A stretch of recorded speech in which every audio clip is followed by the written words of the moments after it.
I don't even know how on earth we survived. The truth of the matter is that our region does not have the resources to respond to rapid onset of disasters. There was a huge trust deficit, of course, between LGBT organizations and refugee organizations. I am not even looking at the government at all to improve anything. I do believe that we are all called for a just world. Climate justice is social justice. Let's ensure the LGBTIQ plus voices are heard.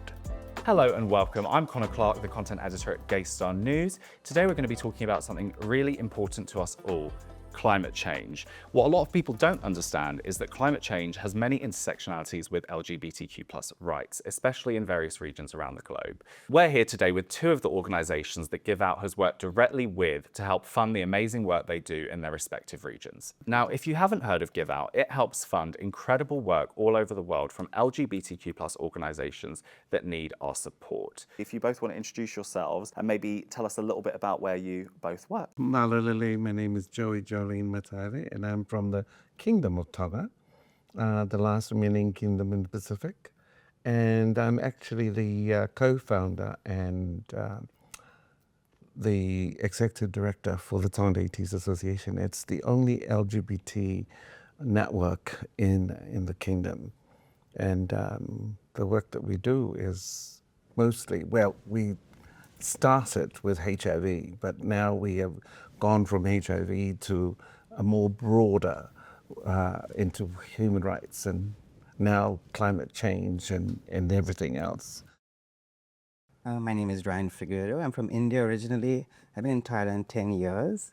And in 2019, I decided to start Asia's only LGBTI think tank. We're based in Bangkok, but we work in the entire region. When we started, we thought we would try to look at those parts of our movement that were very unaddressed, looking at LGBTI aging, displacement, which means refugees, asylum seekers, and migrants, but also looking at mental health and disability and trying to understand more deeply about LGBTI poverty. We are largely an advocacy organization, but we also build capacities of both civil society organizations, but also donors so that they can invest more in these thematic areas. Our work on climate justice has really come out from our work with LGBTI asylum seekers and refugees. There are a lot of climate refugees in our part of the world because it's disproportionately impacted by conflict, disaster, and of course climate change. So that's why we are in London to talk about the work that we do in climate justice, and I'm really glad to be here. Wonderful. Joleen, to start with you, Tonga is obviously a long, long way away from where we are today in London. And I think a lot of people in the UK may not know much about it. Can you tell us a little bit about some of the challenges your work faces, particularly in relation to the climate there? A lot of the challenges is really based on the lack of facility and such as the evacuation center, because we do not have a national evacuation center. All the evacuation centers belongs to churches, and some they are okay with LGBT people, some are not comfortable, and it actually makes a lot of our community feel unsafe, or they don't feel comfortable because of being marginalized, and especially when it comes to bathrooms and all that. They go to the men's bathroom, they are chased away from there. They go to the women's bathroom, they're chased away. So they don't know what to do. So they'd rather stay at home and suffer than going to any of those evacuation centers. At the same time, the disproportionate of distributions of goods that are, when it comes to aid stuff, given to the country where we live and where we put everybody in our safe house, our own safe house, we don't even get anything from the government at all. Even when we try and call the office, the actual cluster office that takes care of all those things, we'll be waiting forever. I mean, it's so easy for us to turn around and use our connections through family members. But you don't want to do that because it's going to backlash on the people who are controlling the stuff. And so there's always a challenge everywhere. And let alone, we don't have proper medical supply for all our, especially our elderly people, eh?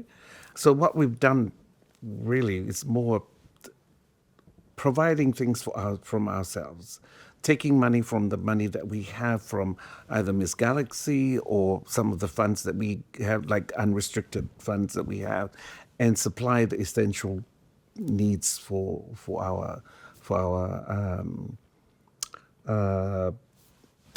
members and our elderly members.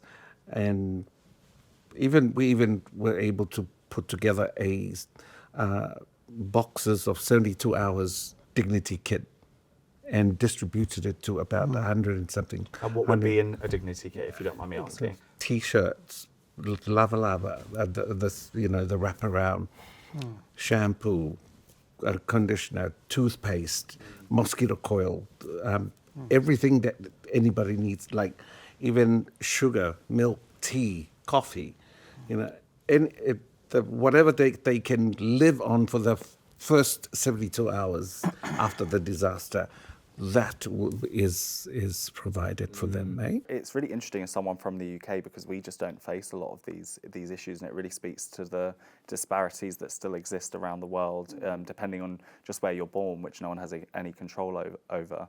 So Ryan, based on what Joleen was just discussing there, obviously you're in a different region with the work that you do. Was there anything that she said that resonated with you and what you face in your area? I think what resonated, what Joleen was saying, is the truth of the matter is that our region does not have the resources to respond to rapid onset of disasters, right? We don't have the infrastructure, and many of these countries are really far away from, especially the island nations are really far away from even countries that could immediately provide a response to those particular disasters. Where we sit in Thailand, we have a kind of a bird's eye view of what happens regionally, because Thailand is also where most of the UN agencies have their regional headquarters, as well as other organizations that respond to disasters. So it kind of allows us to kind of engage and have in real time understanding of what is happening across the region. But also Thailand sits in a very interesting geographic position. It is a transit hub for a lot of people who are escaping and fleeing persecution, but also climate refugees. So Thailand has this interesting mix of people who are displaced internally, but also who are traveling to Thailand for temporary or permanent refuge. So yeah, it says something about our region in terms of there is a desperate need for infrastructure and our ability to respond quickly to disasters. But also that I think there is a lack of coordination amongst different, agencies, governments, and also people who respond to different disasters. I think that's what resonated with me. I think we should not be in a position to have to wait to provide necessary aid to communities that are affected by disaster. And this has been happening for quite a while now. I'm quite surprised that we still have the same basic problems about toilets, about access to sanitary soap, drinking water. It's not that disasters have not been happening. I just think we've been very bad at kind of recognizing the fact that these are bound to happen more and more as the climate experiences the changes that we are seeing. And yeah, I think we need to do better, but I also think this is a great opportunity for us now as LGBTI organizations working on climate justice to do better at coordination and providing the knowledge that is needed for people in power to make those decisions that will help us respond quickly to these kinds of events. Something that I found really interesting about what you've both just been describing is, but all of your work really sits at the intersection of the fight for LGBTQ plus equality and basic rights, not even just equality, just basic human rights, as well as the issues we're facing due to climate change, which a lot of people still don't really see as linked. There are a lot of people around the world that think that climate change is not an LGBTQ plus issue in any way, and it's actually just something else. Was there a moment that each of you realized your work did need to lean towards climate change specifically, as well as the fight for LGBTQ plus rights? We get being blamed. We are the cause of all these disasters, especially when it came to COVID, COVID-19. The first Pacific Islander that actually got it was from Fiji, and he's a member of our community. The amount of bully and discriminations and stigmatizing that person because he actually got it from a passenger because he works as a flight attendant and coming from the United States, and he got infected because of the flight that he was working on, and just because he was gay, he became the face target, the face of COVID, and we were all, it affected all of us, right? But I think one of the things that I see that is the need for proper counseling, and healing. There's so much we forget about the mental health of each person, when it actually happens. Like the last disaster that we had, which is the volcano explosion. We're literally dead for the world. Everybody thought that Tonga's already disappeared, and even I looked at the satellite shot. I don't even know how on earth we survived, and to us it was more like, oh, this is the last day. It really needs more education on how to prepare, ahead of time, and not only that, but the aftermath of the disaster, the need for counseling and all that. Yeah. Ryan, how about you? I think for Equal Asia Foundation, the aha moment was because we work with LGBTI refugees. We came to the realization that we were there was a huge trust deficit, of course, between LGBTI organizations and refugee organizations.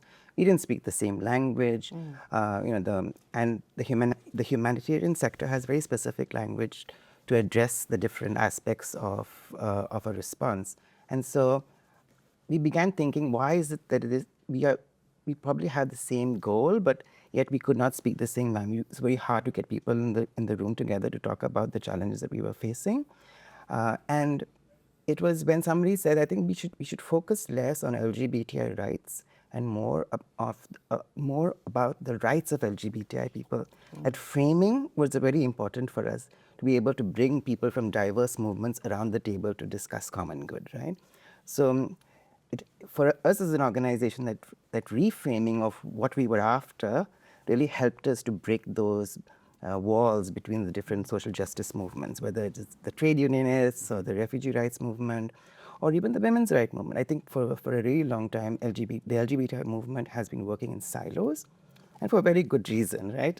The movement itself has, in a sense, other movements have failed us at many points in history.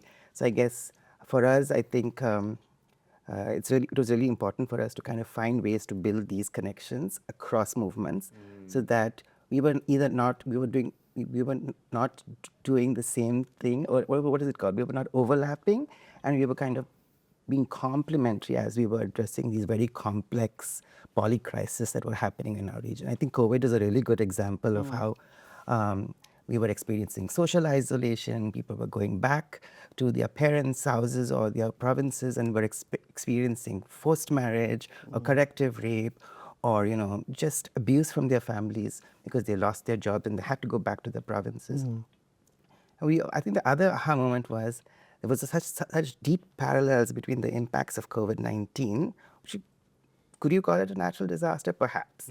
But natural disasters and COVID have these very similar parallels for our community, right? The mental health impacts, the social isolation, the removal from communities of care, but also as they move more and more away into invisibility, it was really difficult to understand what their needs were.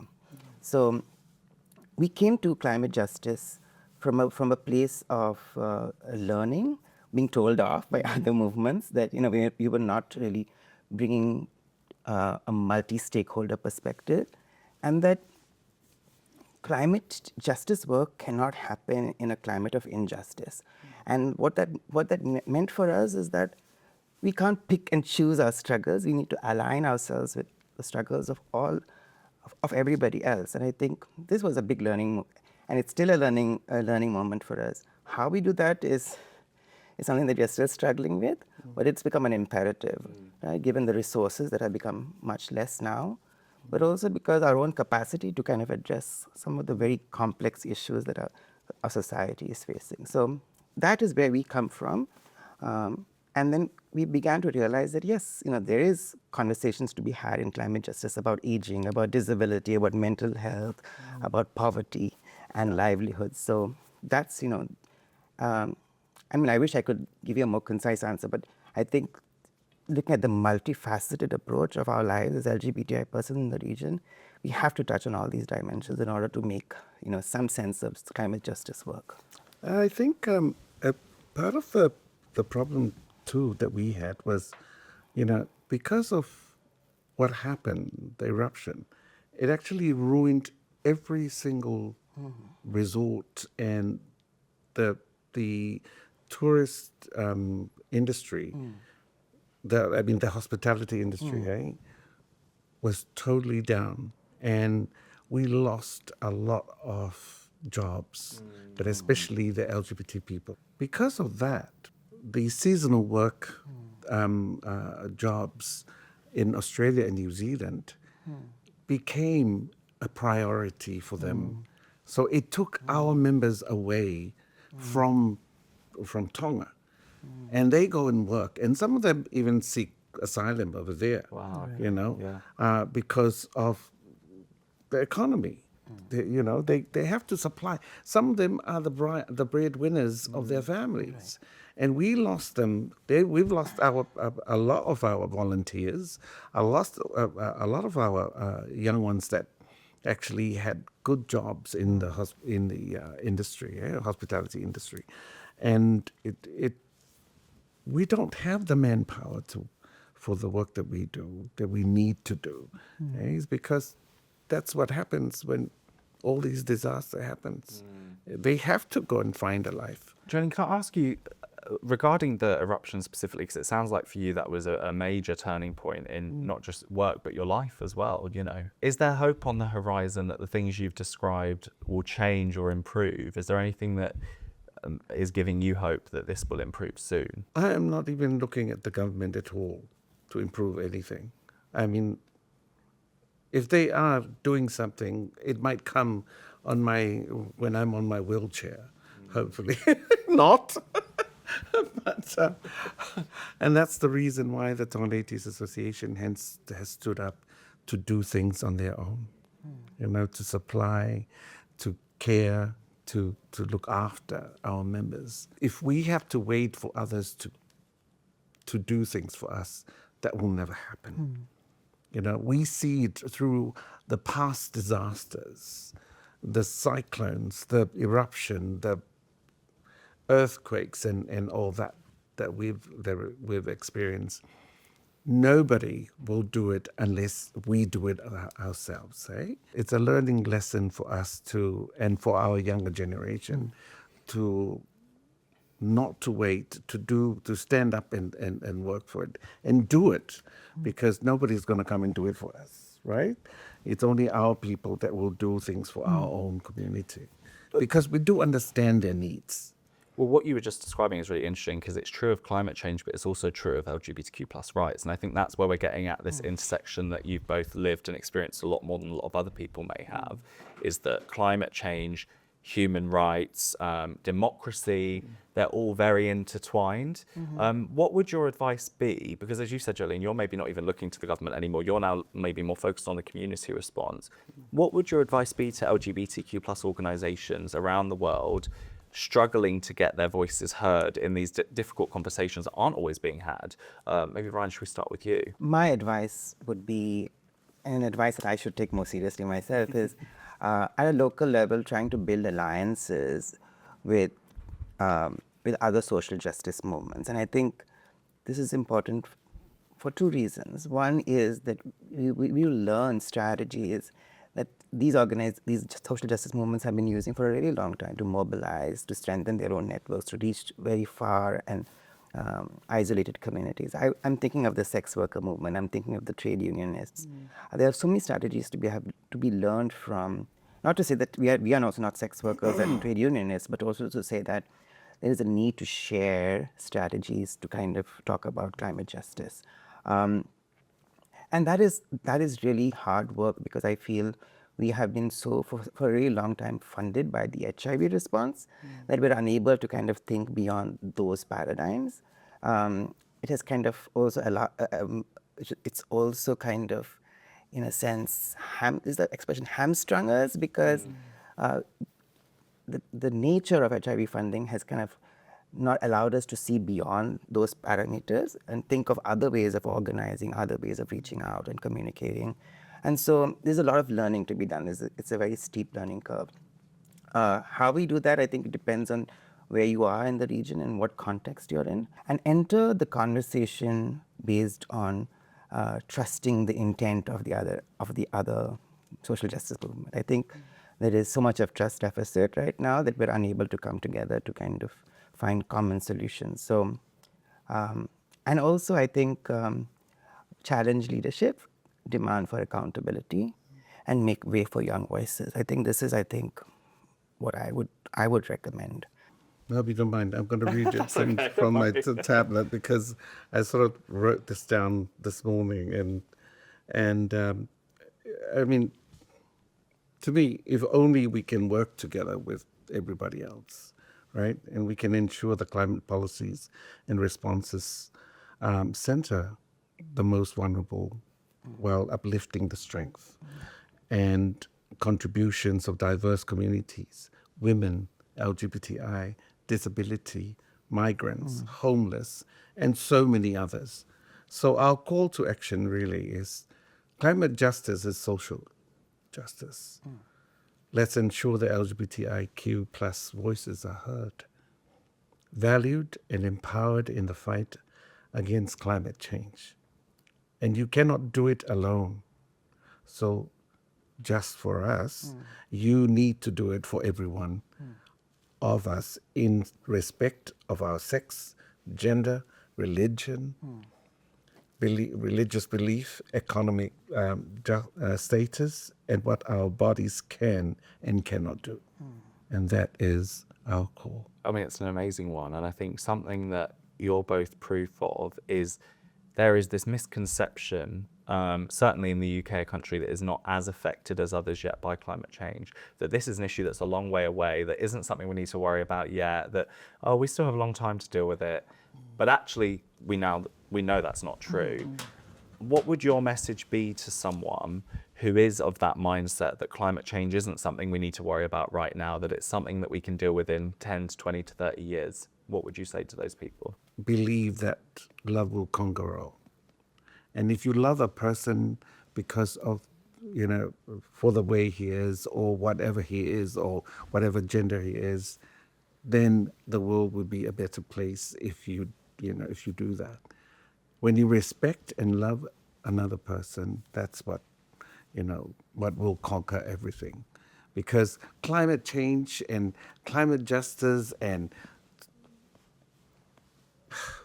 disaster will come.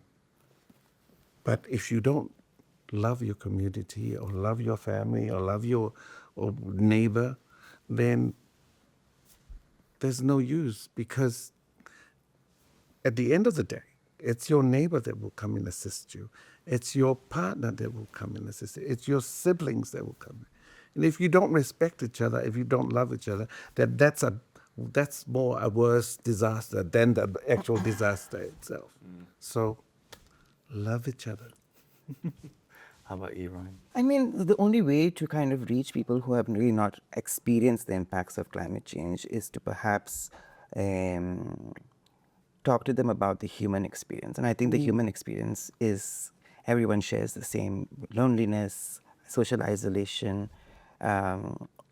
hatred, angst. I think the way to appeal to an audience that has not really experienced firsthand, say, floods or droughts or volcanic eruptions, is to appeal to their sense of justice. And that may look very different for different people. But I think it's to really explore what justice means for different people. And the call to justice, I think, is a much more powerful one than calling them to understand, rise in temperatures or rise in sea levels, or, I think, I do believe that we are all called for a just world. It's just how we message that. So, having a graph that shows half the world in red and then half the world in green may not be as impactful as kind of demonstrating to diverse audiences that the experience remains the same. It's just what triggers that particular response could be different. So, And lastly, before we wrap up, where can anyone that wants to learn more about the work that you do find you, and maybe even find you individually if you want to share that, but no worries if not. My Facebook page is Joleen Mataele, and I'm on linked at the same LinkedIn, time. is that the link? Yeah. linked. I'm in every single social media. I don't check all of them at the same time, but if you need to know more about the work that we do, we have our website, the tongalaitis.org. Fantastic. And how about you, Ryan? we're on all socials except X, I wonder why. for obvious reasons. But yeah, we try to do as much outreach as we can on social media. So you just look for Equal AF or Equal Asia Foundation. You should find us, and you can keep abreast about our work. Our work is like Alaji said, it's really convening, consulting with different stakeholders, but also advocacy around these issues that I spoke about earlier. So look for us there. Add me on LinkedIn at Ryan Figueiredo, and you should find me there. We can continue the conversation there. Fantastic. Well, thank you both so much for joining us today. It's been such a pleasure to Thank you have so much, you. Conor. Thank you for sharing your stories with us. Thank you. Awesome.